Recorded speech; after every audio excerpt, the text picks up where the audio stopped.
এটাকে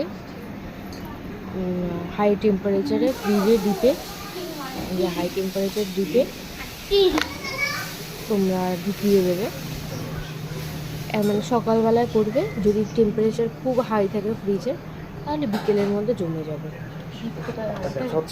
সন্ধ্যে বিকেলের মধ্যে জমে যাবে। এবার আমি ফ্রিজে ঢুকাচ্ছি একটা একটা করে। খুব সুন্দর হয়েছিল আইসক্রিমটা, তোমরা দেখলেই বুঝতে পারবে।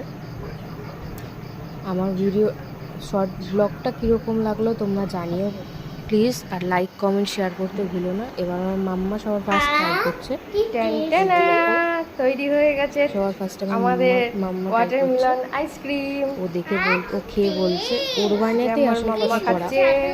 ওই বায়না ধরেছিল অনেকদিন ধরে, দেখো খেয়ে কেমন বলছে। ওই বায়না ধরেছিল অনেকদিন ধরে যে আইসক্রিম খাবে বলে, তো ওর বায়নাতেই করেছিল। টাটা, আজকের মতো এইটুকু।